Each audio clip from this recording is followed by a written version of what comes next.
యెహెజ్కేలు గ్రంథము 35వ అధ్యాయం మొదటి వచనం నుంచి 9వ వచనం వరకు ఉన్నటువంటి లేఖన భాగం దేని గురించి మనం ధ్యానించాము అంటే ఈ ఎదోము ప్రాంతంలో ఉన్నటువంటి సేయీరు పర్వతానికి వ్యతిరేకంగా అంటే ఎదోము దేశానికి వ్యతిరేకంగా యెహెజ్కేలు ప్రవచించినటువంటి ఆ శాపాన్ని ఆ దేవుని ఉగ్రతని కోపాన్ని మనం ధ్యానిస్తూ అయితే ఎదోము కంటే మరి ఎక్కువ దోషులమైనటువంటి మనల్ని ఆ సేయీరు పర్వతం అనుభవంలో నుంచి సీనాయి కొండ అనుభవంలోనికి అంటే ప్రభువైన యేసుక్రీస్తు వారి శిలువ అనుభవంలోనికి మనల్ని తీసుకుని వచ్చాడు దేవుడు.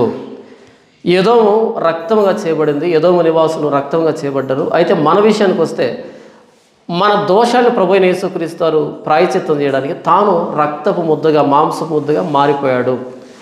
ఎంతటి ప్రేమ ఇది! ఎదోమీయులకు దేవుడు న్యాయమైన తీర్పు తీర్చాడు. వారిని నిత్యాగ్నికి గురి చేయడం ద్వారా నిత్యాగ్ని కోపానికి గురి చేయడం ద్వారా. అయితే మన విషయానికి వస్తే ప్రభువైన యేసుక్రీస్తు పిలాతు అన్యాయపు తీర్పుకు లోనయ్యాడు. కారణం మనం నీతిమంతులుగా తీర్చబడ్డానికి. ఇది మనం మొదటి వచనం నుంచి 9వ వచనం వరకు యెహెజ్కేలు గ్రంథం 35వ అధ్యాయం మనం చూసుకున్నది మొదటి భాగంలో. ఇప్పుడు ఈ రెండవ భాగంలో 10వ వచనం నుంచి 15వ వచనం ఏం చెప్తుంది అన్నది మొదట చదివి అటు తర్వాత ఒక్కో లేఖన భాగాన్ని మనం ధ్యానిద్దాం.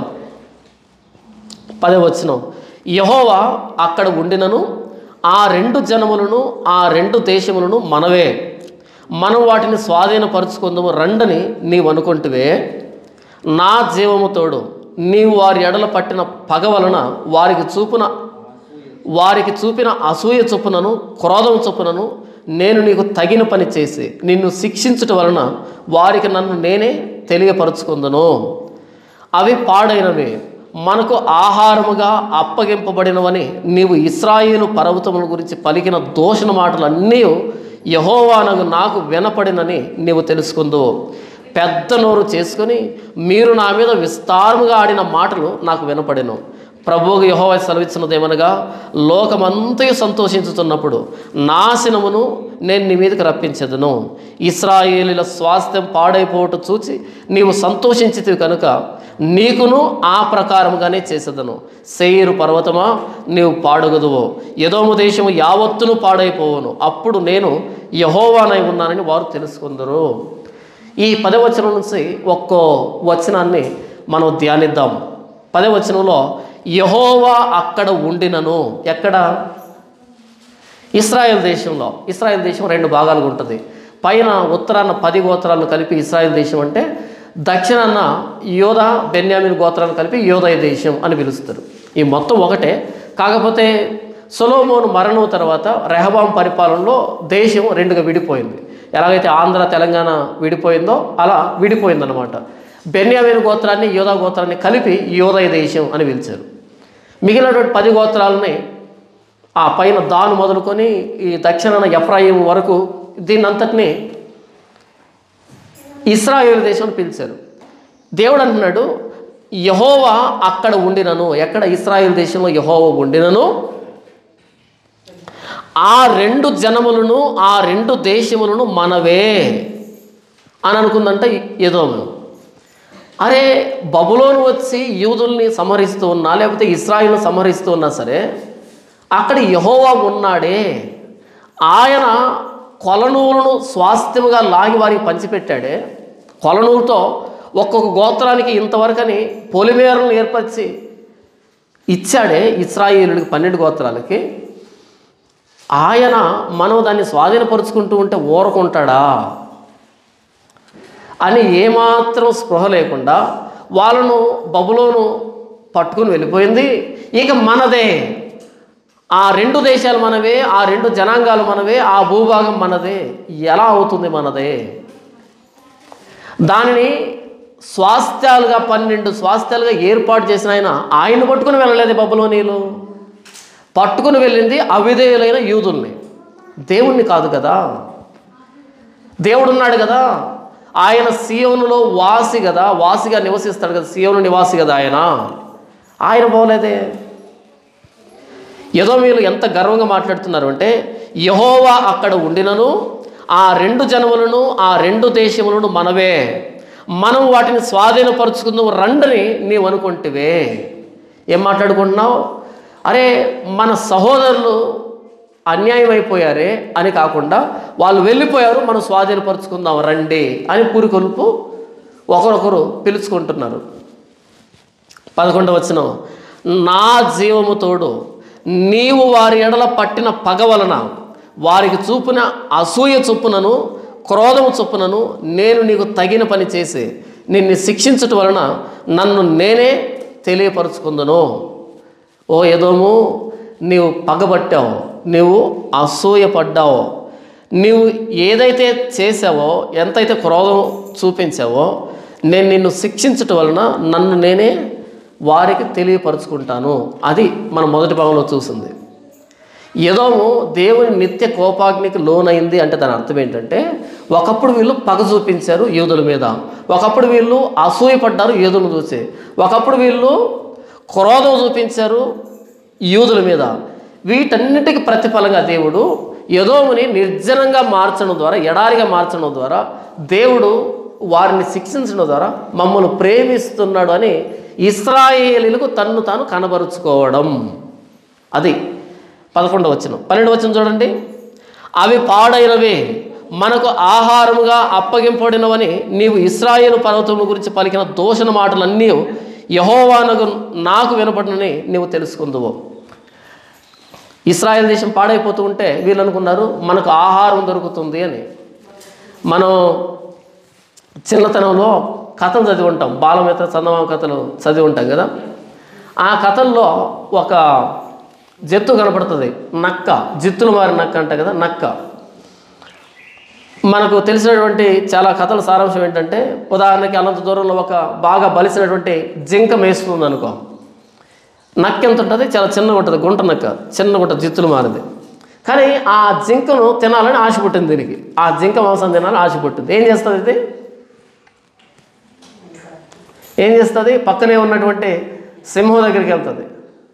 ఆ సింహానికో లేకపోతే పులికో వెళ్ళి చాడీలు చెప్తుంది. ఆ జింక ఎంత బలిసిపోయిందో చూడు, ఎంత రుచిగా ఉంటుందో చూడు అనేటట్టుగా మాట్లాడి ఈ పులితోనో లేదా సింహంతోనో ఒక అగ్రిమెంట్ చేసుకుని, ఒప్పందం చేసుకొని, ఎలాగైనా సరే ఆ జింకను నేను నీ దగ్గర తీసుకొని వస్తాను, నువ్వు చంపు, నువ్వు తినాలి, నువ్వు రాజు కదా అనేటట్టు. ఎందుకని? ఆ సింహం తింటూ ఉంటే దీనికి ఎంత ప్రాణం అంత కడుపు, చిన్న ప్రాణం అంత కడుపు, 1 కేజీలో 2 కేజీలు అయితే తేపుతుంది, అంతకు మించి తినలేదు ఇది. అంత జింకను అది కూడా తినలేదు. కాబట్టి ఆ జింక మాంసం తినడానికి 1 కేజీ మాంసం కోసం దీని ప్రాణాన్ని దానికి ఎరగా వేస్తుంది నక్క. ఇది మనం చిన్నప్పుడు కథలో చదువుకున్నటువంటి సారాంశం కదా. 12వ వచనం చూడండి, అవి పాడైనవి మనకు ఆహారముగా అప్పగింపబడినవని నీవు ఇశ్రాయేలీయుల పర్వతముల గురించి పలికిన దూషణ మాటలన్నీ యెహోవానకు నాకు వినపడనని నీవు తెలుసుకొందువు. నీకు ఇల్లు కావాలంటే, నీకు పొలాలు కావాలంటే ఇంకో చోట చూసుకోవచ్చు. కానీ వాళ్ళు చనిపోతూ ఉంటే నాకు ఇల్లు దొరికింది, నాకు స్వాస్థ్యం దొరికింది, నాకు ఆహారం దొరికిందని మాట్లాడుకున్నావే, ఆ మాటలు నేను విన్నాను. మనం మాట్లాడుకునే ప్రతి కపటపు మాటల్ని, ప్రతి క్రోధపు మాటలు, అసూయ మాటల్ని, మోసపు మాటలన్నింటినీ ఎవరు వింటారు? దేవుడు వింటాడు కదా. మనం చాలా సీక్రెట్గా మాట్లాడుకున్నాం, కొన్ని విషయాలు సీక్రెట్గా మాట్లాడుకుంటాం. విషయం ఏంటి చెప్పమంటావా? ఎంత సీక్రెట్గా మాట్లాడుకున్నా, అసలు మాట్లాడుకోకుండా మనసులో అనుకున్నా సరే ఆయన వింటాడంట. 139వ కీర్తనలో చూడండి, 139వ కీర్తన 1వ వచనం నుంచి, యెహోవా నీవు నన్ను పరిశోధించి తెలుసుకుని ఉన్నావు, నేను కూర్చుండుట నేను లేచుట నీకు తెలియను, నాకు తలంపు పొట్టకు మునుపే నీవు నా మనసు గ్రహించుతున్నావు. ఇంకా ఆలోచన. ఇప్పుడు ఎంత సమయం? 11:27 అయింది కదా. 12:27 నాకు ఏ ఆలోచన వస్తుంది ఏమో నాకు కూడా తెలీదు కదా. ఇంకో గంట తర్వాత నాకు ఏ ఆలోచన వస్తుందో నాకు కూడా తెలియదు. కానీ ఇక్కడ దేవుడు అంటున్నాడు, నాకు తలంపు పుట్టక మునుపే నీవు నా మనసు గ్రహించుతున్నావు. ఇంకా ఆలోచన రాకముందే తెలుసు ఆయనకు అది. మరి మాట ముందు తలంపు వస్తే కదా తర్వాత మాట వచ్చేది. మాట వచ్చిన తర్వాత ఆ మాట విని ఆహా నువ్వు ఇలాంటోడువా అనేది ఎవరు అంటే మనుషులు. అసలు జాన్ పాల్ ఇలా మాట్లాడతాను నేను అసలు అనుకోలేదండి అని అనుకుంటాం. ఎందుకని? మాట్లాడితే కదా తెలిసేది. తలంపు పుట్టక మునిపే దాన్ని గ్రహించేటువంటి దేవుడు ఆయన. 3వ వచనం, నా నడకను నా పడకను నీవు పరిశీలన చేసి ఉన్నావు, నా చర్యలన్నింటినీ నీవు బాగుగా తెలుసుకుని ఉన్నావు. యెహోవా, మాట నా నాలుకకు రాకమునుపే అది నీకు పూర్తిగా తెలిసి ఉన్నది. నేను ఇంకా మాట్లాడకముందే నేను ఎక్కడ ఆగుతానో పూర్తిగా తెలుసు ఆయనకి. ఉదయాన్నే ప్రసంగం ఎత్తుకున్నాను, ఎక్కడ దాకా వచ్చి ప్రసంగం ఆపుతానో నాకు కూడా ప్రస్తుతానికి అవగాహన లేదు. ఆయనకు మాత్రం కంప్లీట్గా ప్రసంగం అంతా అయిపోయింది కదా. నేను మాట్లాడడం ప్రారంభించక ముందే మాట అంతమేంటో తెలిసిన దేవుడు ఆయన. తలంపు రాకముందే తలంపు అంతమేంటో తెలిసిన ఆయన. వీళ్ళు అనుకుంటున్నారు ఏదో మీరు చూడండి, అవి పాడైపోయాయి, అవి మనకు ఆహారంగా అప్పగించబడ్డాయి, జిత్తులు మారినక్క వేషాలు. 1 కేజీ మాంసం కోసం మొత్తం జింకనే చంపేటువంటి లక్షణం అది. అరే కేజీ మాంసం ఏ కుందేలో పట్టుకోవచ్చు కదా, అంత పెద్ద జింకను ఎందుకు చంపడం? ఏదో ఒక శవాన్ని ఎత్తుకోవచ్చు కదా, చనిపోయిన శవాలు ఉంటాయి కదా. అలా అనుకోను నక్క, నాకు దొరికింది అంతే, ఎంతమంది నాశనమైనా సరే నాకు దొరికింది చాలు కదా అనేటువంటి లక్షణం ఎవరిది? ఏదో మేలుది. దేవుడు అంటున్నాడు, అవి పాడైపోయినవి మనకు ఆహారముగా అప్పగింపబడినవని నీవు ఇశ్రాయేలు పర్వతముల గురించి పలికిన దూషణ మాటలన్నీ యెహోవానగు నాకు వినపడినని నీవు తెలుసుకుందు. వినపడ్డాయి నాకు అంటున్నాడు ఆయన. నీవు పలికిన దూషణ మాటలు నాకు వినపడ్డాయి. వినపడతాయి దేవుడికి. కంటిని నిర్మించిన వాడు కానక ఉండునా, చెవిని నిర్మించిన వాడు వెనక ఉండునా. కంటిని చేసింది ఆయనే, చెవిని చేసింది ఆయనే. ఆయన ప్రత్యేకంగా చూస్తే ఆయన కనబడుతుందేమో లేకపోతే కనపడదేమో కాదు, ఆయన కనబడుతుంది, ఆయన వినబడుతుంది. కంటిని చేసింది ఆయన, చెవిని చేసింది ఆయన. కాబట్టి నీవు పలికిన దూషణ మాటలన్నీ నేను విన్నాను. ఓ ఏదో నేను విన్నా, అది పాడైపోయింది పట్టుకుందాం అనుకున్నావు కదా, నీ దేశాన్ని పాడు చేస్తా. పాడైపోయినటువంటి ఆ యూదులు ఇశ్రాయేలు మరలా వస్తారు, మరలా నివాసం ఉంటారు 70 సంవత్సరాల తర్వాత. కానీ నీ బ్రతుకేంటో తెలుసా? నువ్వు మరలా కట్టుకుంటున్నా సరే ఎవరు కాపురం ఉండవు, మరలా పడగొడతాను. ఎందుకంటే నువ్వు పలికిన మాటలు, దోషణ మాటలు నేను విన్నా. నేను ఆ దేశంలో ఉన్నా సరే నువ్వు మనసులో అనుకున్నావు ఇక అది మనదే. ఎట్టవుతుంది మనదే? అంత దౌర్జన్యమా? నేను లేను అని దేవుడు మాట్లాడుతున్నాడు. రాజుల 2వ గ్రంథము 18వ అధ్యాయం. రాజుల 2వ గ్రంథము 18వ అధ్యాయము. ఇక్కడ సన్హెరీబ్ అనే వ్యక్తి హిజ్కియా మీదకి యుద్ధానికి వచ్చాడు. సన్హెరీబ్ అనే రాజు, అష్షూర్ రాజు ఎవరి దగ్గరికి వచ్చాడు? హిజ్కియా మీదకి యుద్ధానికి వచ్చి ఆ హిజ్కియాతో సమాచారాన్ని పంపిస్తున్నాడు. చూడండి 19వ వచనం. అప్పుడు రబ్షాకే వారితో ఇట్లా నేను ఈ మాట హిజ్కియాతో తెలియజెప్పుడు, మహారాజైన అష్షూరు రాజు సెలవిచ్చినదేమనగా, నీవు ఎలాగూ చెప్పవలను, నీవు నమ్ముకును ఈ ఆశ్రయాస్పదము ఏ పాటి ప్రయోజనకారి.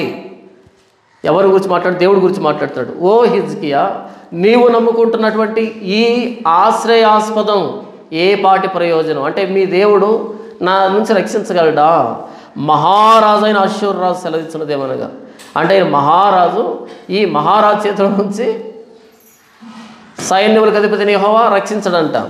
మహారాజైన అష్షూరు రాజు సెలవిచ్చినదేమనగా, నీవు ఎలాగూ చెప్పవలెనో, నీవు నమ్ముకొను ఈ ఆశ్రయాస్పదము ఏ పాటి ప్రయోజనకారి. యుద్ధ విషయంలో నీ యోచనయు నీ బలమును వట్టి మాటలే, ఎవరిని నమ్ముకొని నా మీద తిరుగుబాటు చేస్తున్నావు. ఇక్కడ మనం తర్వాత వచనాల్లో దేవుని గురించి మాట్లాడడం వింటాం. ఇప్పుడు ఐగుప్తు గురించి మాట్లాడుతున్నాడు. చూడండి 21వ వచనం. నలిగిన రెల్లు వంటి ఈ ఐగుప్తును నీవు నమ్ముకొనుచున్నావు కదా, ఒకడు దాని మీద ఆనుకున్న ఎడల అది వారి చేతి గుచ్చుకొని దూసుకుని పోవును. ఐగుప్తు రాజైన ఫరో అతను నమ్ముకుని వారందరికీ అట్టివాడే. మా దేవుడైన యెహోవాను మేము నమ్ముకొనుచున్నామని మీరు నాతో చెప్పుదురేమో. సరే, యెరూషలేమందున ఈ బలిపీఠమునందు మాత్రమే మీరు నమస్కారం చేయవలనని యూదా వారికి యెరూషలేము వారికి ఆజ్ఞ ఇచ్చి హిజ్కియా ఎవరి ఉన్నత స్థలములను బలిపీఠములను పడగొట్టెనో ఆయనే కదా యెహోవా. మొదటి భాగంలో ఐగుప్తు గురించి మాట్లాడి రెల్లు పుల్ల వంటి ఐగుప్తు అన్నాడు. ఇప్పుడు లేదంటే మేము ఐగుప్తుని నమ్ముకోవట్లేదు, మేము యెహోవాను నమ్ముకున్నాం అంటావేమో. చూడండి 22 వచనం, మా దేవుడైన యెహోవాను మేము నమ్ముకొనుచున్నామని మీరు నాతో చెప్పేదరేమో. యెహోవాను నమ్ముకున్నామని చెప్తారేమో. సరే, ఎంత వెటకారం చూడండి. సరే, యెరూషలేముందన్న ఈ బలిపీఠం వద్ద మాత్రమే మీరు నమస్కారం చేయవలనని యోధా వారికి యెరూషలేము వారికి ఆజ్ఞ ఇచ్చి హిజ్కియా ఎవని ఉన్నత స్థలములను బలిపీఠములను పడగొట్టెనో ఆయనే కదా యెహోవా. కావున చిత్తగించి అశ్షూరు రాజైన నా ఏలిన వానితో పంది వేయదము. 2000 గుర్రముల మీద రౌతులను ఎక్కించుటకు నీకు శక్తి ఉన్న ఎడల నేను వాటిని నీకు ఇచ్చేదను. అట్లయితే నా యజమానుని సేవకుల్లో అత్యల్పుడైన అధిపతి ఒకరిని నీవేలాగ ఎదురింతువు. రథములను రౌతులను పంపమని ఐగుప్తు రాజును నీవు ఆశ్రయించుకుంటువే. యెహోవా సెలవు నందకయే ఈ దేశం పాడు చేయటకు నేను వచ్చితున్నా? లేదు, ఆ దేశం మీదకి పోయి దాన్ని పాడు చేయమని యెహోవా నాకు ఆజ్ఞ ఇచ్చెను అనెను. తర్వాత చూడండి 19వ అధ్యాయము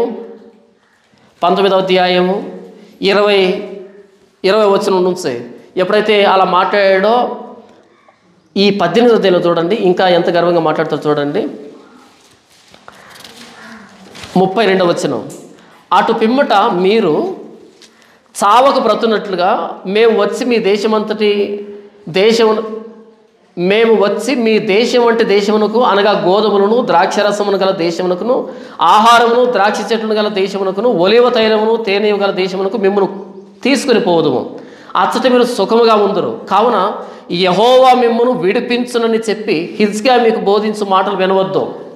హిజ్కియా ఏమన్నాడు? యెహోవా మనల్ని విడిపిస్తాడని చెప్తున్నారు కదా, హిజ్కియా మాటలు వినొద్దు, ఆయన విడిపించడు. 37 వచనం చూడండి, ఆయా జనముల దేవతలలో ఏదైనను తన దేశమును అశ్షూరు రాజు చేతిలో నుండి విడిపించినా హమాతు దేవతలు ఏమాయను, అర్పాదు దేవతలు ఏమాయను, సెపర్వయము దేవతలు ఏమాయను, హేనా ఇవ్వా అనువారి దేవతలు ఏమాయను, షోమ్రోను దేశపు దేవత మా చేతిలో నుండి షోమ్రోను విడిపించిన యెహోవా మా చేతిలో నుండి యెరూషలేమును విడిపించుననుటకు ఆయా దేశముల దేవతల్లో ఏదైనను తన దేశమును మా చేతిలో నుండి విడిపించినది కలదా అని చెప్పెను. హమాతు దేవతలు ఏమయ్యారు, అర్పాదు దేవతలు ఏమయ్యారు, సెపరవీమ దేవతలు ఏమయ్యారు, హేనా యెవ్వాను వారి దేవతలు ఏమైపోయారు, షోమ్రోను దేవత నా చేతిలో నుండి షోమ్రోను విడిపించిందా? మరి యెహోవా మిమ్మల్ని విడిపిస్తాడని హిజ్కియా చెప్తున్నాడు కదా. ఎలా వింటున్నారు? యెహోవా కూడా అశ్షూరు రాజు చేతిలో నుంచి నిన్ను విడిపించడు అని మాట్లాడుతున్నాడు. అప్పుడు హిజ్కియా దేవుని సన్నిధిలోకి వెళ్ళి ఏడ్చేడ్చి ప్రార్థన చేస్తున్నాడు.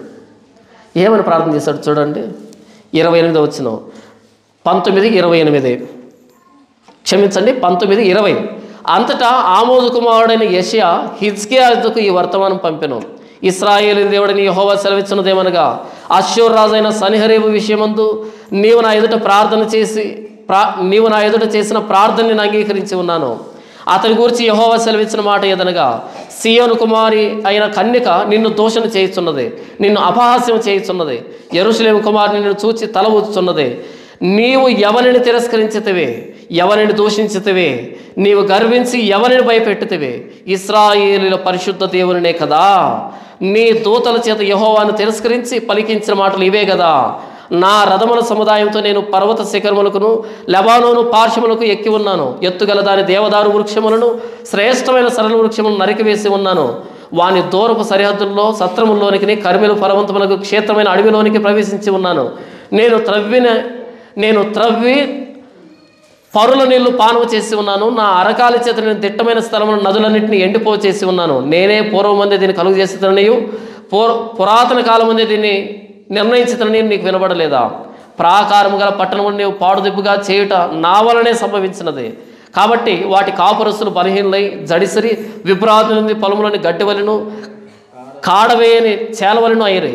నీవు కూర్చుండుటయు బయలు వెళ్ళుటయు లోపలికి వచ్చుటయు నా మీద వేయు రంకెలను నాకు తెలిసే ఉన్నవి. మాట్లాడుతున్నాడు దేవుడు చూడండి, నీవు కూర్చుండుటయు బయలు వెళ్ళుటయు లోపలికి వచ్చుటయు నా మీద వేయు రంకెలను నాకు తెలిసే ఉన్నవి. నా మీద నీవు వేయు రంకెలను నీవు చేసిన కలహమును నా చెవులలో చొచ్చెను కనుక నా గాలమును నీ ముక్కునకు తగిలించెదను, నా కళ్ళెము నీ నోట్లో పెట్టి నిన్ను మళ్లించెదను, నీవు వచ్చిన మార్గమున నిన్ను మళ్లించెదను. ఎందుకు ఇది చూపించాను అంటే, ఏదో మీరు యోధా దేశం గురించి ఇశ్రాయేల్ గురించి మాట్లాడుతున్నారు దూషణ మాటలు, అవి నాకు వినబడ్డాయి అన్నాడు కదా. ఇంతకంటే పూర్వమే అష్షూరాజు సన్హెరీబు వచ్చి రంకెలు వేశాడంట హిజ్కియా మీద. హిజ్కియా ప్రార్థన చేశాడు, యెషయా ప్రార్థన చేశాడు. దేవుడు అంటున్నాడు, నువ్వు లోపలికి రావడం, నీవు బయటికి వెళ్ళడం, నీవు నా మీద రంకెలు వేయడం నా చెవుల్లో వినబడ్డాయి. దేవుడికి వినబడ కాదు స్పందించింది, ప్రతి మాట స్పష్టంగా ఆయనకు వినపడుతూ ఉంది, ప్రతి ఆలోచన స్పష్టంగా ఆయనకు కనబడుతూ ఉంది, ప్రతి ఉద్దేశం ఆయన స్పష్టంగా ఉంది. ఎందుకని? మనల్ని సృజించినవాడు, కంటిని నిర్మించినవాడు, చెవిని నిర్మించినవాడు, ఆయనకు వినబడకుండా మనం అంతరంగంలో మాట్లాడుకోగలమా? ఆయన కనబడకుండా అగాధంలోనే మనం సంచరించగలమా? లేదే. నేను ఆకాశంలోకి ఎక్కితే ఎక్కడ నీవు ఉన్నావు, అగాధంలోకి వెళ్తే ఎక్కడ నీవు ఉన్నావు అంటాడు. నీ సన్నిధి నుండి నేను ఎక్కడికి పారిపోవాలంటాడు భక్తుడు 139 కీర్తనలో. ఆయన సర్వాంతర్యామి, ప్రతి చోట ఆయన చూస్తున్న దేవుడు ఆయన, ప్రతి దాని గురించి తెలిసినాడు ఆయన, సర్వజ్ఞాని, సర్వశక్తివంతుడు, ఏదైనా చేయగలడు ఆయన. కానీ ఇక్కడ ఏదో మీరు అనుకుంటున్నారు అవి పాడైపోయినవి, మనకు ఆహారముగా అప్పగించబడినవని. నీవు ఇశ్రాయేలీల పర్వతముల గురించి పలికిన దూషణ మాటలన్నీ యెహోవా నాకు వినపడినని నీవు తెలుసుకుందావు. అక్కడ సన్హెరీబుతో అన్నాడు, సన్హెరీబు నీవు రంకెలు వేయడం నేను విన్నా, నీవు పలికే దూషణ మాటలు నా చెవిలోకి వచ్చాయి, కాబట్టి నా గాలాన్ని నీ ముక్కు తగిలించి నీ దేశానికి తిప్పుతా, నీ దేశంలో అపవిత్రమైన చావు చచ్చేటట్టుగా చేస్తా. అప్పుడు నీవు మాట్లాడిన ప్రతి దూషణ మాట నాకు వినపడిందని నీకు అర్థమవుతుంది.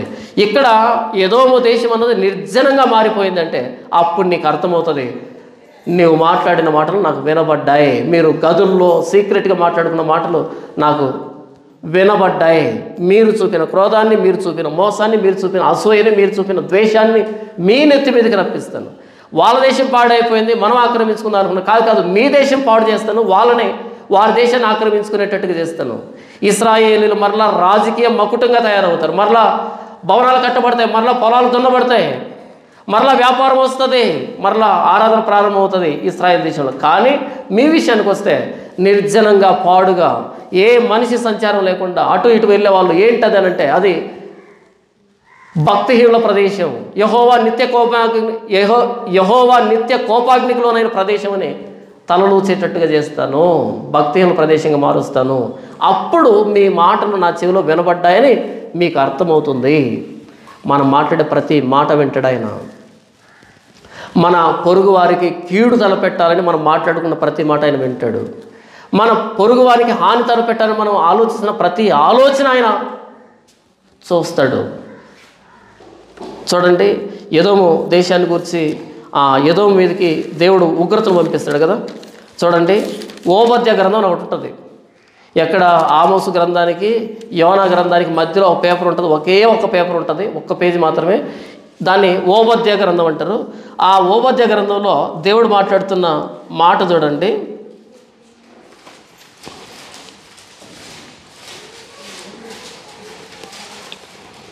ఒకటే అధ్యాయం ఉంటుంది అది.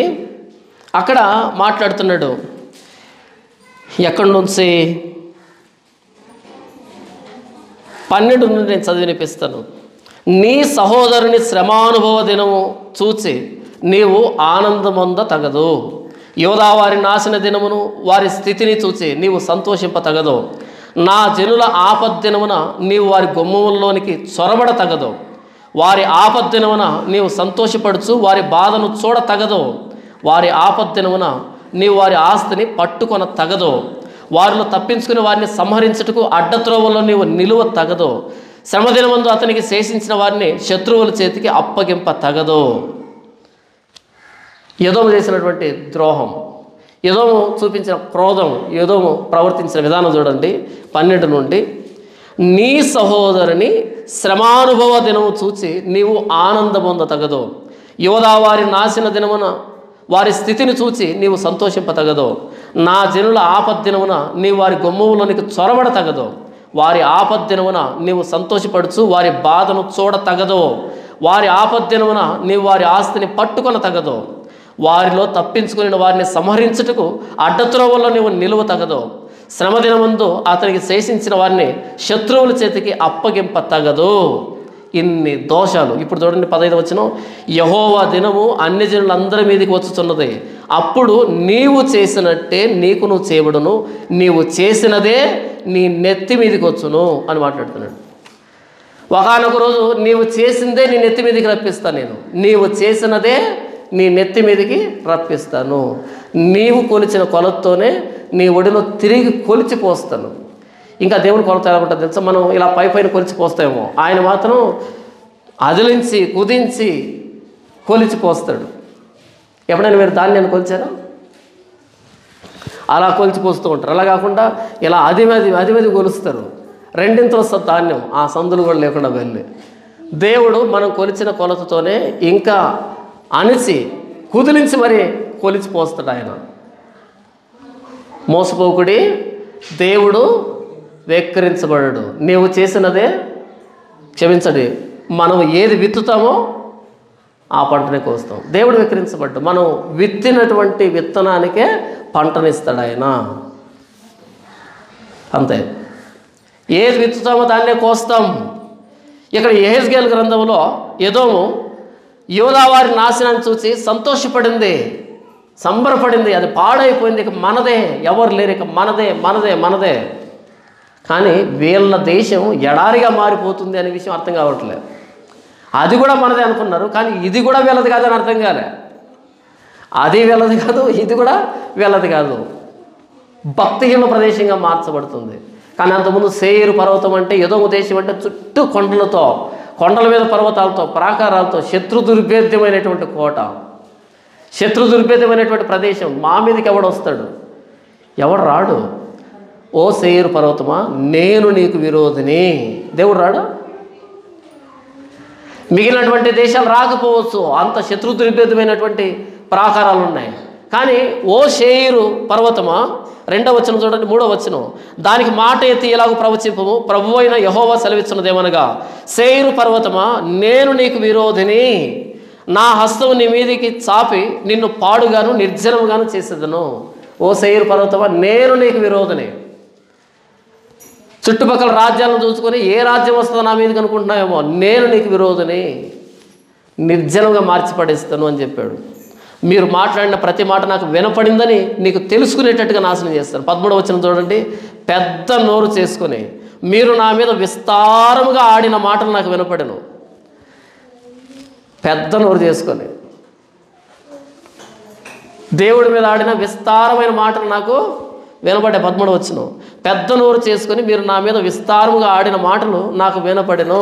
ఇదే ఫరో అన్నదే.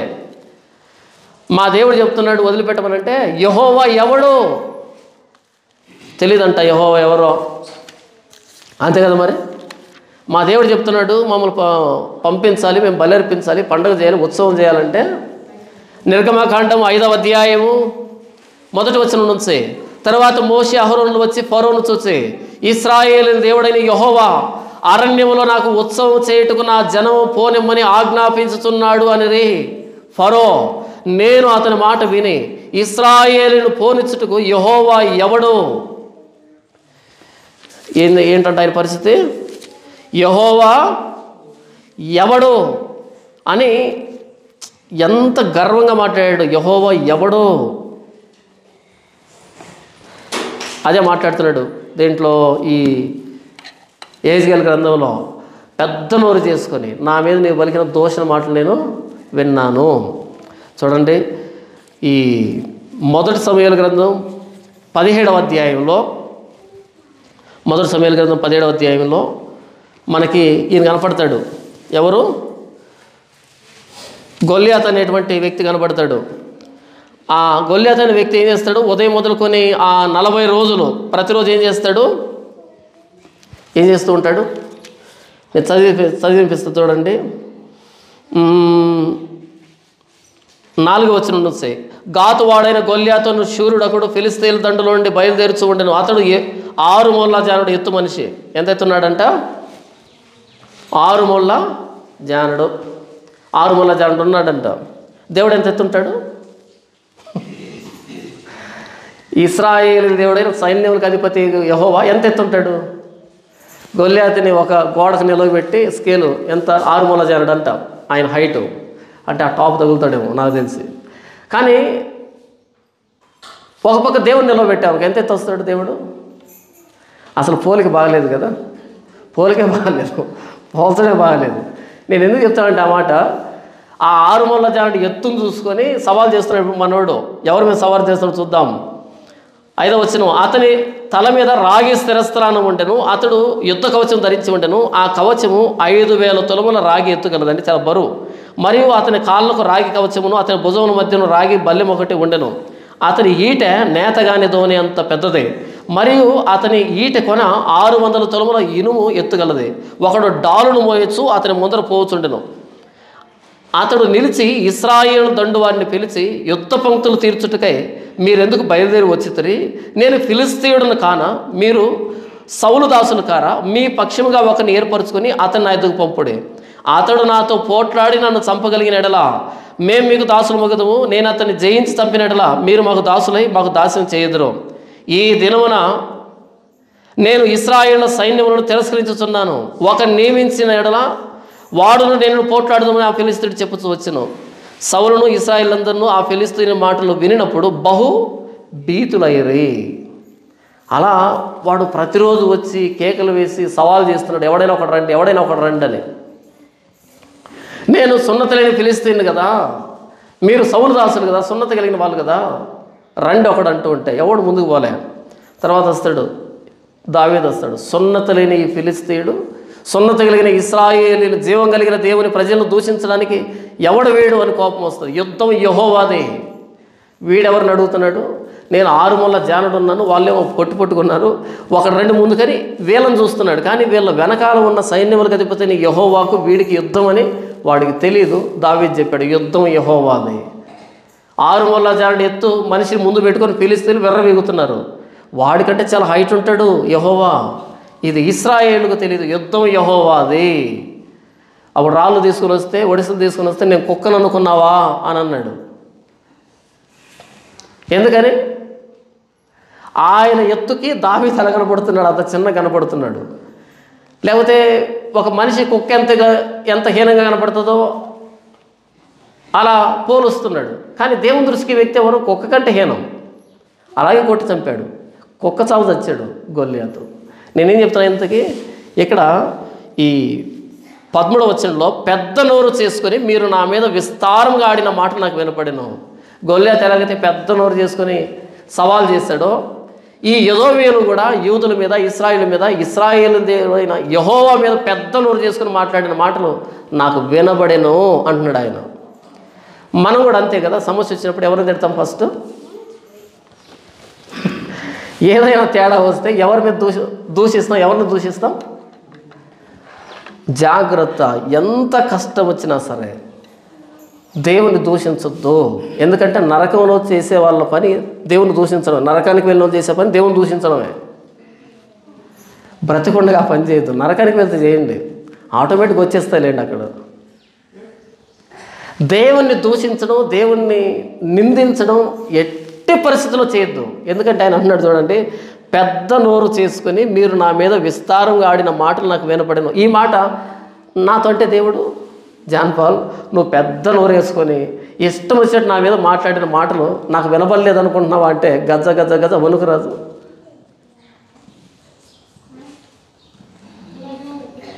దేవుణ్ణి ఎట్టి పరిస్థితులు అనొద్దు. ఎట్టి పరిస్థితుల్లో, ప్రాణం పోయే పరిస్థితుల్లో కూడా దేవుని ఒక్క మాట కూడా అనొద్దు. ప్రభువైన యేసుక్రీస్తు మనకు నేర్పించింది ఏంటో తెలుసా? తండ్రి సాధ్యమైతే ఈ గిన్నె నా ఎదురు నుంచి తొలగించు, అయినను నా ఇష్టము కాదు నీ ఇష్టమే సిద్ధించును గాక. ప్రాణం పోయే పరిస్థితుల్లో ప్రభువా నీ చిత్తం, ఇది నీ చిత్తం అయితే నీకు కృతజ్ఞతలు. ఇలాంటి స్థితి నాకు నిర్ణయించావు, నీ కృతజ్ఞతలు, నీ చిత్తానికి లోబడుతున్నా. ఓర్చుకోవడానికి సహాయం చేయి, భరించడానికి సహాయం చేయి, నిందించకుండా ఉండేదానికి సహాయం చేయని వేడుకోవాలి తప్ప పెద్ద నోరు వేసుకుని ఆయన మీద పడ్డామనుకో, ఆయన చిన్న నోరు వేసుకొని మాట్లాడినా వింటాడు, ప్రతిదీ వినపడుతుంది, ప్రతి అంతరంగం తెలుసు ఆయనకి. కానీ మనం ఏదో కుళాయి దగ్గర నీళ్ళ కోసం గొడవ చేసినట్టుగా దేవుడిని అన్నాం అనుకో. క్రైస్తవ కుటుంబాల్లో చాలామంది ఏదైనా సమస్య రాగానే దేవుడిని అంటూ ఉంటారు. ఏం చేశాడు దేవుడు, ఎక్కడున్నాడు యేసు ప్రభు అంటారు. అసలు ఎంత ధైర్యం అనిపిస్తుంది నాకు వాళ్ళు చూసినప్పుడు, గుండె జల్లు అంటది. ఎలా అంటున్నారు ఈ మాట? ఆయన ఏమైనా మనిషి అనుకున్నారా నిందించడానికి, దూషించడానికి? యెషయా గ్రంథంలో దేవుడు అంటాడు, మీ తలంపుల కంటే నా తలంపులు భూమికి ఆకాశానికి ఎంత ఎత్తుందో అంత ఎత్తుగా ఉంటాయి, అంత ఉన్నతమైన ఆలోచన నావి అంటాడు ఆయన. మన ఆలోచనలు భూమి అంత తగ్గులో ఉంటే ఆయన ఆలోచనలు ఆకాశం అంత ఉన్నతంగా ఉంటాయి.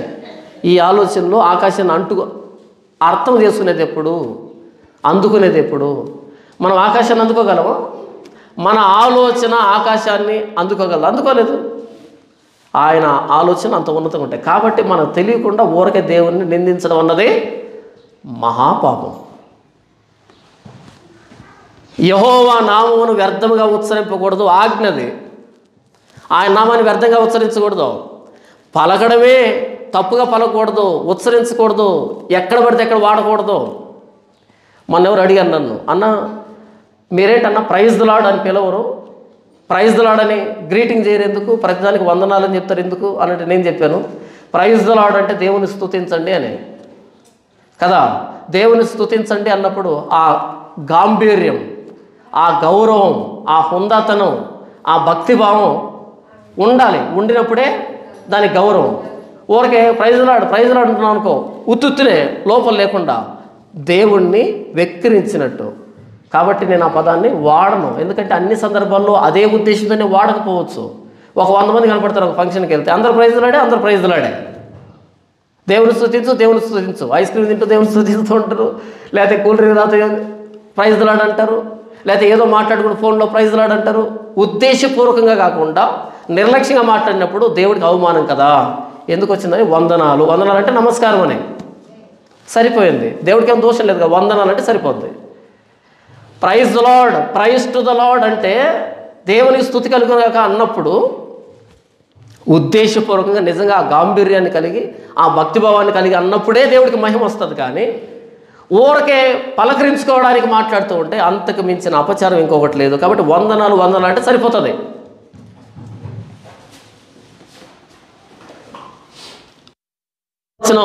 పెద్ద నోరు చేసుకొని మీరు నా మీద విస్తారంగా ఆడిన మాటలు నాకు వినపడిను. ఎలాంటి పరిస్థితుల్లో కూడా దేవుని నిందించేదానికి మనం నాలుక త్వరపడకూడదు. ఆయన ఏం చేసినా సరే అందులో ఉన్నతమైన ప్రణాళిక ఉండే తీరుతుంది. మన ఆలోచన భూమి అంత తగ్గులో ఉంటే మన కోసం ప్రాణం పెట్టిన ప్రభువైన యేసుక్రీస్తు ఆలోచనలు ఆకాశం అంత ఉన్నతమైనవి, అవి మనకు అర్థం కాలేదని ఆయన అపార్థం చేసుకొని నోటికి వచ్చినట్టుగా మాట్లాడితే మనం ప్రమాదంలో ఉన్నాం. జాగ్రత్త. మన కోసం ప్రాణం పెట్టినాడు ఆయన. మన జీవితంలో వస్తున్న సమస్యల గురించి తెలీదా? మనం పుట్టక ముందు మన కోసం ప్రాణం పెట్టినాడు. మన గురించి తెలీదా? ఆయనకి తెలుసు. ఆయన నిందించకూడదు. యోబు జీవితంలో కూడా ఉపద్రవం వచ్చింది. యెహోవా ఇచ్చెను, యెహోవా తీసుకునేను, యెహోవా నామానికి స్తుతి కలుగును కాక. 7 మంది కొడుకులు 3 కూతుర్లు పోతే యెహోవా నామానికి స్తుతి కలుగును కాక అనగలిగాడు ఆయన. ప్రతి దాంట్లో యెహోవాను చూచాడు. ఆయన ఇచ్చాడు, ఆయన తీసుకున్నాడు, ఆయన స్తుతి కలుగును గాక. నోటి మాటలు కూడా మనం ఆయన్ను నిందించేదానికి అర్హులం కాదు. ఏ పాటి వారమే, మీ జీవం ఏ పాటిది, ఎంతలో కనబడి అంతలో మాయమైపోయే నీటి ఆవిరి వంటి వారు అని అంటాడు యాకోబు. మీ జీవము ఏ పాటిది మన జీవం? ఇంతలో కనపడతాం, అంతలో మాయమైపోతాం, అంతే. ఇప్పుడే మాట్లాడానండి, ఇప్పుడే మాట్లాడతాం, అప్పుడే ఉండడు.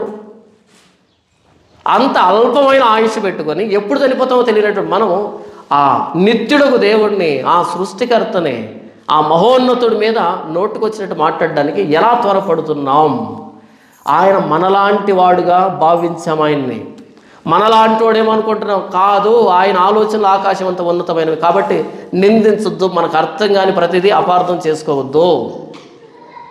14వ వచనం, ప్రభువుకు యెహోవా సెలవిచ్చినదేమనగా, లోకమంతయు సంతోషించుచున్నప్పుడు నాశనము నేను నీ మీదకి రప్పించేదను. కాబట్టి ఎదోము దేశం విను, లోకమంతా సంతోషపడుతుంటుంది, అప్పుడు ప్రమాదాన్ని నీకు నేను తీసుకుని వస్తాను.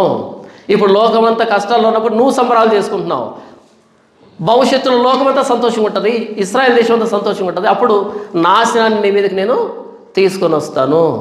అందరూ సంతోషపడుతుంటారు, నువ్వు మాత్రం నాశనం అవుతావు. అంటే దేవుడు ఆ ఉపద్రవాన్ని తీసుకుని వచ్చేదానికి కూడా ఒక సమయాన్ని నిర్ణయించాడు. ప్రతి దానికి సమయం ఉంది. ఆ సమయం రాలేదని ఇప్పుడు ఎగిరెగిరి పడితే కష్టం. ఖచ్చితంగా వస్తుంది. మన నాశనం కునికి నిద్రపోదు అంటాడు పేతురు. వారి నాశనం కునికి నిద్రపోదు. మనం ఏమనుకుంటాం? దుష్క్రియకు తగిన శిక్ష శీఘ్రముగా కలగకపోవటం చూసి మనుషులు భయం విడిచి హృదయపూర్వకంగా దుష్క్రియలు చేయదురు. శిక్ష రాలేదు కాబట్టి హృదయపూర్వకంగానే చేస్తూ ఉంటారు. ఏమనుకుంటారు మనసులో? నాశనం కొనికి నిద్రిస్తుంది అనుకుంటారు. నాశనానికి నిద్ర రాదంట. నాశనానికి నిద్ర రాదు. నేను ఎప్పుడు చదివాను, మరి అది నిజమాపదం నాకు తెలియదు, కానీ తన జీవితం అంతట్లో కనీసం ఒక సెకండ్ కూడా చీమ నిద్రపోదంట. చీమ ఎప్పుడైనా చీమలు నిద్రపోయింది చూసారు మీరు? చీమ ఎక్కడైనా ఒక గోలకరాయి పక్కన నిలబడి ఆ నీడలో అలా నిద్రపోతున్నట్టుగా చూసారు ఎప్పుడైనా? కార్టూన్ నెట్వర్క్లో చూస్తుంటాంలే. ఏదో సైంటిఫిక్ ఫ్యాక్ట్స్ అని ఎక్కడో రాసి చదివాను, మరి నిజం అబద్ధం నాకు తెలియదు, కానీ చీమ నిద్రపోయినట్టుగా మనం చూడం. అది ఎప్పుడు తిరుగుతూనే ఉంటుంది చీమ కదా. చీమైనా పొరపాటు నిద్రపోవచ్చేమో, కానీ ఏదైనా మత్తు పదార్థం మత్తు ఎక్కి పడుకోవచ్చేమో, కానీ దుర్మార్గం పనులు చేసేవాడికి నాశనం కొనికి నిద్రపోదు. దానికి నిద్రే లేనట్టుగా చేశాడు దేవుడు. అది అయితే దానికి ఆలస్యం, కొంచెం ఆలస్యంగా వస్తుంది, కానీ నిద్ర అయితే పోతుంది. రావడం అయితే పక్క, నిద్ర పట్టదు దానికి. అది మాట్లాడుతున్నాడు 14వ వచనంలో. ప్రభువుకు యెహోవా సెలవిచ్చినదేమనగా, లోకమంతయు సంతోషించుచున్నప్పుడు నాశనం నేను నీ మీదకి రప్పించదను. 15వ వచనం చూడండి. ఇశ్రాయేలుల స్వాస్థ్యం పాడైపోవట చూచి నీవు సంతోషించితివి కనుక నీకును ఆ ప్రకారముగానే చేసేదను. ఇదే ఓబద్య గ్రంథంలో నీవు చేసినది నీ నెత్తి మీదకి వస్తుందని రాశాడు అనమాట. అక్కడ శేయరు పర్వతమా నీవు పాడగదువో, ఎదోము దేశం యావత్తు పాడైపోవను, అప్పుడు నేను యెహోవానై ఉన్నానని వారు తెలుసుకుందరు. ఓ శేయరు పర్వతమా, నీ దేశం శత్రు దుర్భేద్యమైన ప్రాంతంగా భావించి ఆ ప్రాకారాల మీద నిలబడి యోదయ దేశంలో జరుగుతున్న ఆ వదను చూసి సంతోషించావే, నీ దేశాన్ని పాడుగా మారుస్తాను, అప్పుడు నేను యెహోవానై ఉన్నానని నీవు తెలుసుకుంటావు. ఇశ్రాయేలు దేవుడని యెహోవానని తెలుసుకుంటావు. యాకోబు సంతతిని ఏర్పాటు చేసుకున్న యెహోవానని నీవు తెలుసుకుంటావు. అంతవరకు నీకు అర్థం కాదు నేను ఎవరో అని మాట్లాడుతున్నాడు. ఇక్కడ ఏంటంటే ఎదోమీలో దేవుణ్ణి దూషించేటువంటి జాతి, దేవుణ్ణి దూషించేటువంటి, దేవుడి మీద కాని మాటలు మాట్లాడేటువంటి జాతి. మనలో కూడా చాలామంది దేవుణ్ణి దూషించేటువంటి వ్యక్తులు ఉంటారు. చూడండి, ప్రకటన గ్రంథము 9వ అధ్యాయము, ప్రకటన గ్రంథం 9వ అధ్యాయము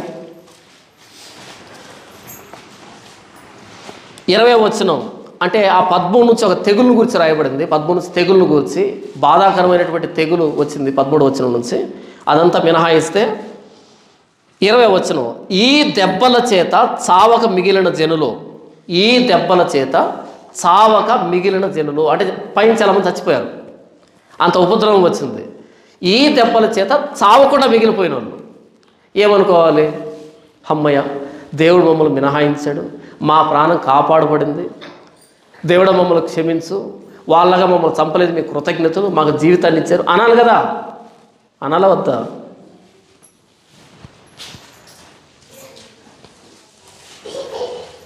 చాలా సంవత్సరాల క్రితం, అంటే మన చర్చి కడుతూ ఉన్నప్పుడు ఇక్కడ పని జరుగుతుంది, నేను బయలుదేరి వస్తున్నాను, పని దగ్గరకు వస్తున్నాను, బస్సు రాలే, ఒక ఇన్నోవా కారు వచ్చింది, కొత్త కారు, ఇన్నోవా కారు వచ్చింది. ఆ కారు ఆపితే కారు ఎక్కించుకున్నాడు, అంటే టికెట్లు వస్తాయి కదా వాడికి, అన్నట్టుగా ఎక్కించుకున్నాను. ఆల్రెడీ అందులో ఒక 6 మంది ఉన్నారు, నేను ఒకడిని కూర్చున్నాం. ఎక్కడ కూర్చున్నాను సరిగ్గా? ఇటువైపు ఒక వ్యక్తి కూర్చున్నాడు, ఇటువైపు డ్రైవర్ ఉన్నాడు, మధ్యలో గేర్ బాక్స్ ఉంటుంది కదా, గేర్ రాడ్ ఉంటుంది, దాని పక్కనే సందు ఉంటే దాని మీద కూర్చున్నాను. ఎందుకని? వాడికి ప్యాసింజర్స్ కావాలి, నాకు వాహనం కావాలి, మిగతా ఫుల్ అయిపోయింది. సరే అక్కడ కూర్చున్నాను, స్పీడ్గా వస్తుంది. అలా కొంచెం దూరం వచ్చేటప్పటికి ముందు వైపు ఒక ట్రాక్టర్ వెళ్తుంది ఫుల్ లోడ్ వేసుకొని. ఆ ట్రాక్టర్ని ఓవర్టేక్ చేద్దాం వీడు చాలా స్పీడ్గా తొక్కాడు. తొక్కగానే ఈ ట్రాక్టర్ ఏం చేశాడు, ఈ సినిమా పాటలు పెట్టుకొని ఓ సంబరపడుతూ వెళ్తున్నాడు. వెనకాల ఏమొస్తుందో అర్థం కాదు వీడికి. ట్రాక్టర్ డ్రైవర్లు అంటే అలాగే ఉంటారు కదా, ప్రపంచాన్ని మర్చిపోయి ఆ సౌండ్ స్పీకర్లే జీవితం అనుకోని బ్రతుకుతుంటారు కదా. అలా ఒక్కసారి తిప్పేశాడు పక్కకి తిప్పడానికి, అంతే. ఇక ఈ బండి కంట్రోల్ కాక దడేలమని కొట్టుకుంది. నేను అనుకున్నాను అయిపోయింది, పరలోకంలో కళ్ళు తెరుస్తానేమో అనుకున్నాను నేను. అంటే కళ్ళెదురుగా ఇలా ఆ స్పీడ్, ఎంత స్పీడ్ అంటే అంత స్పీడ్లో ఇలా కొట్టి దీని మొహం ఇటువైపు వెళ్ళిపోతే, ఇది ఇటువైపు వెళ్ళిపోతే ఒక పెద్ద బోర్డు ఉంటే దాన్ని కొట్టుకొని ఆ కాలం ఒడ్డు నిలబడింది ఇది. అయితే దేవుని దయ ఏంటంటే దీనికి పెద్దగా నొక్కుబాలే, దానికి పెద్దగా నొక్కుబాలే, ఇలా రాసుకుంది. ఇలా రాసుకొని వచ్చేసింది పక్కకి. ప్రాణాలు దక్కాయి. నాకైతే కాళ్ళు చేతులు మొత్తం వణికిపోతున్నాయి, గజ గజ గజ వణికిపోతున్నాయి. అలా బండి దిగి డ్రైవరు ఈ కారుగలటి దిగి నేరుగా వాడి దగ్గరికి వెళ్ళి చొక్కా పట్టుకొని, కొడక గీతలు పడ్డాయి, ఎవరు కట్టిస్తారా అన్నాడు వాడు. నాకు అనిపించింది, ప్రాణాలు దక్కాయి, నేను దేవుడికి స్తోత్రం చెప్తూ ఉంటా, ప్రభువా ప్రాణాలు దక్కాయనైనా కాపాడేవని నేను అనుకుంటూ ఉంటే, వీడికి మాత్రం ఏమనిపించింది, కొత్త వంటి గీతలు పడ్డాయి, చేయి మీ ఓనర్ ఫోను కొడక అని మాట్లాడుతున్నాడు. అరే, ఒక విషయాన్ని చూసేటువంటి కోణం. మొత్తానికి పెద్ద హంగామా చేసి ఒక 5,000 రూపాయలు తీసుకున్నాడు ఆ వ్యక్తి దగ్గర. వాళ్ళ ఓనర్ వచ్చి ఒక 5,000 రూపాయలు కట్టించి, ఎందుకంటే ఈ పెయింట్ వేయడానికి. నేనైతే కనుక, ఒరే నాయన దేవుడు కాపాడాడు, నిన్ను కాపాడాడు, నన్ను కాపాడాడు, ప్రాణాలు దక్కే, పోరా సామి అని చెప్పుండేవాడిని. మొన్నసారి ఇక్కడ ప్రాంతానికి వెళ్ళాను. వెనకాలనే స్కూటర్లో దడేమని కొట్టాడు, వెనకాలకి వచ్చి ఒకడు మన కారుని, ఇంత నొక్కు మీద లోపలికి. వాడు ఎలా చూశాడు, వెళ్ళిపోరా స్వామి నీకేం కాలేదు. వాడు దడేల మీద కింద పడి కాలు చేయబోయే పరిస్థితి ఏంటి కదా. ఆడు ఎలా చూస్తున్నాడు, నాకు క్షమించని, ఏం అక్కర్లేదు పో, ఏం మాట్లాడుతూ వెళ్ళిపోరు స్వామి. తీసుకుని వెళ్ళి అది టింకరింగ్ చేయించి తీసుకొచ్చారు. అంతకుముందు ఒకసారి ఇంకొకటి పగలు కొట్టాడు. ఒక విషయాన్ని చూసేటువంటి కోణం ఉంటుంది. వాడికి ఏం కనపడిందంటే ఆ సందర్భంలో ఆ బండికి మరకలు పడ్డాయి, 5,000 రూపాయలు ఖర్చు వస్తుంది, 5,000 కట్టు అనే దగ్గర నిలబడ్డాడు. నేనేమో ప్రాణాలు దక్కాయి కదా, ఇంత పెద్ద ప్రమాదం, అది ఇలా పోకుండా ఇలా కొట్టేసుకొని ఉంటే పరిస్థితి ఏంటి, పిచ్చలు ప్రాణాలు పోయిండు, అవన్నీ దిగబడిపోయి ఎంత దారుణమే. దేవుడు కాపాడాడు, దేవుడు ఇచ్చాడు జీవితాన్ని అని నేను అనుకున్నా. కానీ వీడు అనుకున్నాడు కొత్త బండి మీద గీతలు పడ్డాయంట. చూసేటువంటి కోణం డిఫరెంట్గా ఉంటుంది వ్యక్తులది. ఇక్కడ చూడండి, ఈ దెబ్బల చేత చావక మిగిలిన జనులు దయ్యములను చూడను వినను నడువనైనను శక్తి లేనివై బంగారు వెండి కంచు రాయి కర్రలతో చేయబడిన తమ హస్తకృతములైన విగ్రహములను పూజింపకుండా విడిచిపెట్టినట్లు మారు మనసు పొందలేదు. ఏంటంట, ఆ దెబ్బల చేత చావకుండా మిగిలిన జనులంట మారు మనసు రాలేదంట. వాళ్ళకి ఏం రాలేదంట, అరే బ్రతికామే, దేవుడు అవకాశం ఇచ్చాడే, దేవుడు కృతజ్ఞత తెలియజేయాలని ఇప్పటికైనా ఈ విగ్రహాలని వదిలిపెట్టేసి. అక్కడ రాయబడుతుంది చూడండి, ఏమంటున్నాడు అక్కడ, దయ్యములను చూడనైనను విననైనను నడువును శక్తి లేనివై బంగారు వెండి కంచు రాయి కర్రలతో చేయబడిన తమ హస్తకృతములైన విగ్రహములను పూజింపకుండా విడిచిపెట్టినట్లు మారు మనసు పొందలే. ఎంత ప్రాణం మీదకి వచ్చినా సరే మారు మనసు రాలేదంట వీళ్ళకి, మారు మనసు రాలేదంట. 21వ వచనం, మరియు తాము చేయుచున్న నరహత్యలను మాయమంత్రములను జారచోరత్వములను చేయకుండాట్లు వారు మారు మనసు పొందిన వారు కాదు.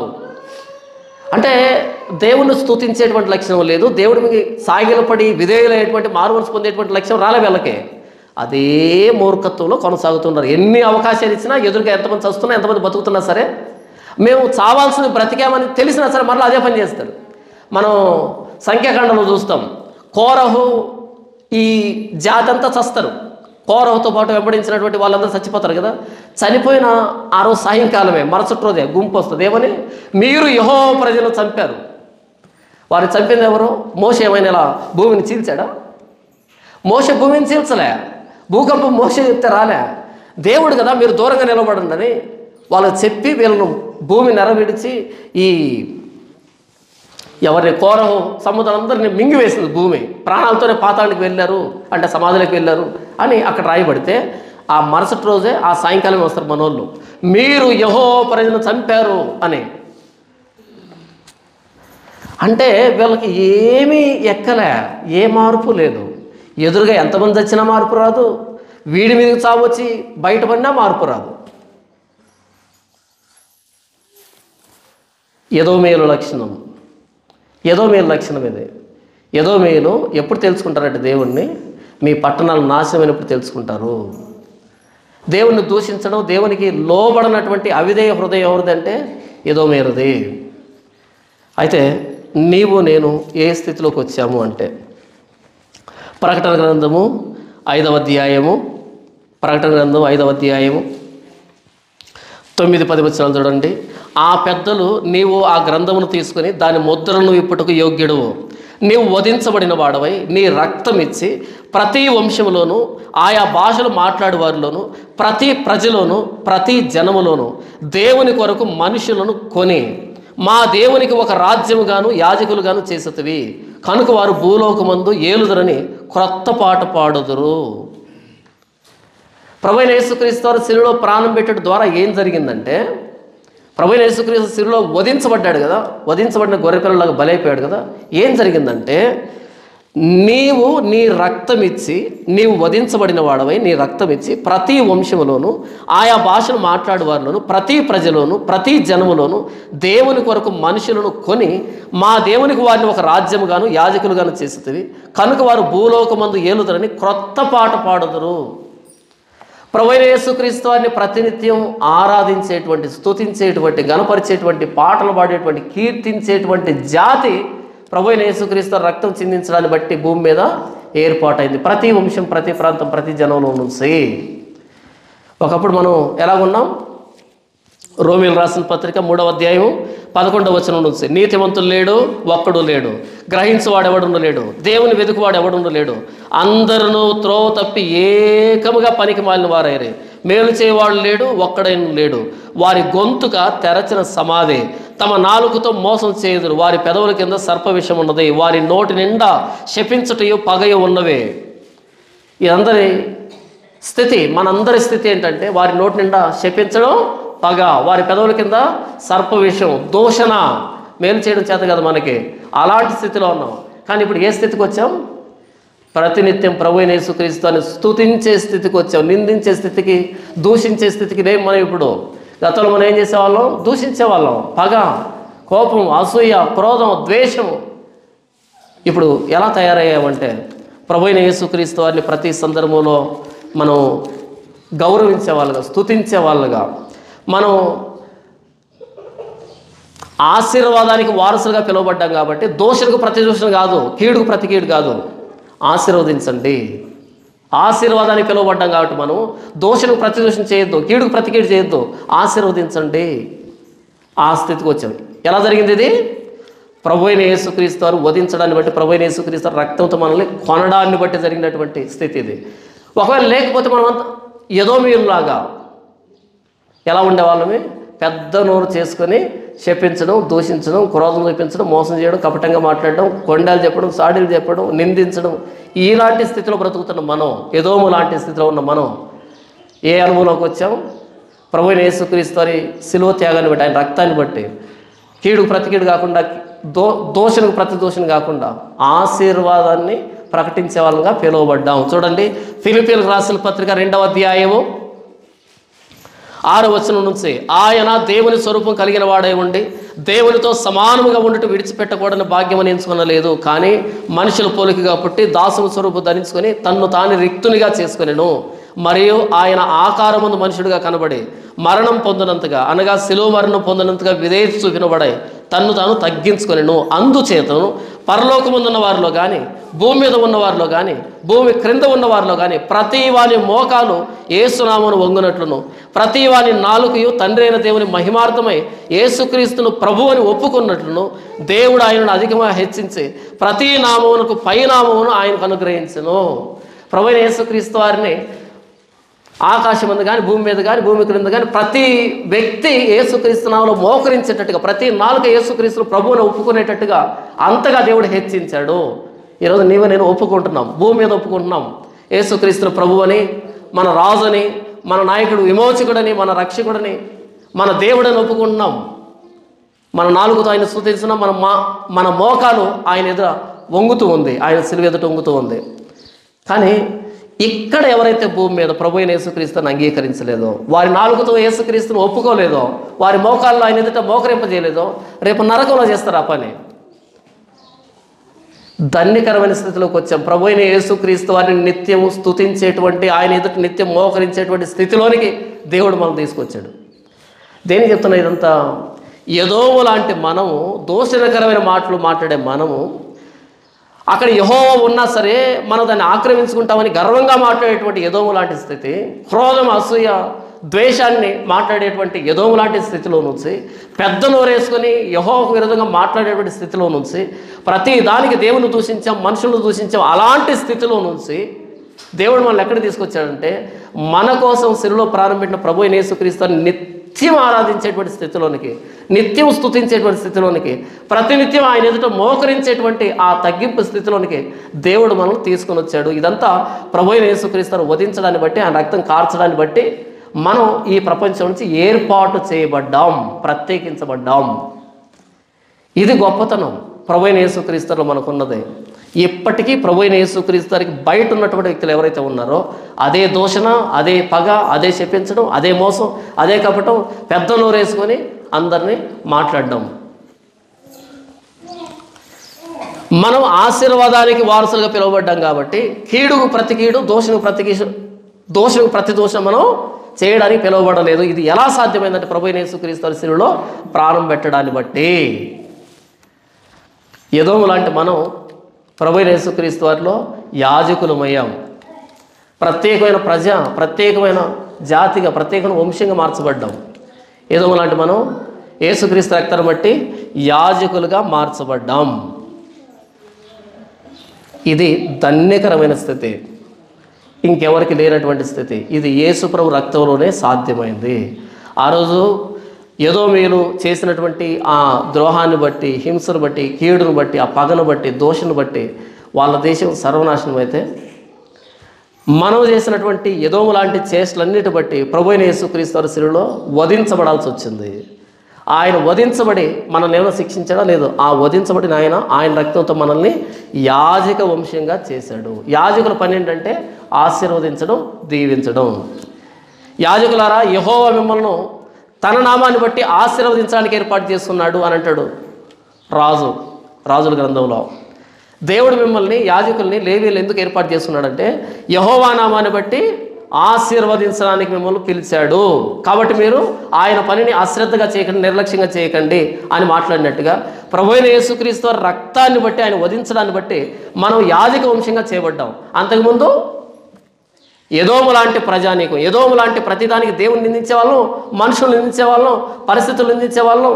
ఎలాంటి పరిస్థితిని దేవుడు అనుగ్రహించినా సరే అందులో దేవుడు చూపించిన కోణాన్ని కాకుండా, దేవుని స్తుతించేదాన్ని కాకుండా, దేవుని నిందించేదానికి ఆ పరిస్థితులన్నింటి వాడుకుంటూ వచ్చా. ప్రతిదాన్ని నిందించుకునే వాళ్ళంగా, వారి నోటి నిండా దూషించుటయు, శపించుటయు, పగ, వారి పెదవుల కింద సర్పవేషం, అలాంటి స్థితిలో ఉన్న మనం ఈరోజు ప్రతిదానికి ప్రభు అయిన యేసుక్రీస్తుని స్తుతించేదానికి, అది మేలు కానీ కీడు కానీ, నా మట్టుకైతే బ్రతుకుటే క్రీస్తు, చావు అయితే లాభం. అది ఏదైనా సరే మనం దేహమందునను, దేహం విడిచిన తర్వాత అయినా సరే ప్రభువుకి ఇష్టంగా ఉండాలి. మనం భోజనం చేసినా, పానం చేసినా ప్రభు మహిమ కోసం చేయాలి. అది ఏదైనా సరే ప్రభువుని మహింపరచడానికి వాడేటువంటి, మన నోటిని వాడేటువంటి స్థితిలోనికి ప్రభు మనం తీసుకొచ్చాడు. ఏదో అనుభవం నుంచి యాజక అనుభవంలోనికి ప్రభు అయిన యేసుక్రీస్తు వారి ప్రాణత్యాగం, ఆయన కార్చిన రక్తం మనం తీసుకుని వచ్చింది. ఎదోము లాంటి వ్యక్తులమైతే నిర్జనముగా, పాడుగా, ఎడారు లాంటి ప్రదేశంగా మార్చబడతాం. శాపగ్రస్తులతో భక్తిహీనుల గుంపుగా మార్చబడతాం. అయితే ప్రభు అయిన యేసుక్రీస్తు వారి రక్తం మనం కడగబడితే యాజకులుగా మారుతాం. ప్రభు అయిన యేసుక్రీస్తు వారితో వారసులం అవుతాం, పరలోక వారసులం అవుతాం, శాశ్వత జీవాన్ని సంపాదించుకున్న వాళ్ళం అవుతాం. ఇలాంటి స్థితిలోనికి ప్రభు అయిన యేసుక్రీస్తు వారు నన్ను నిన్ను తీసుకుని వచ్చాడు. ఇది యెహెజ్కేలు గ్రంథం 35వ అధ్యాయం 10 వచనం నుంచి 15 వరకు మనం నేర్చుకున్నది.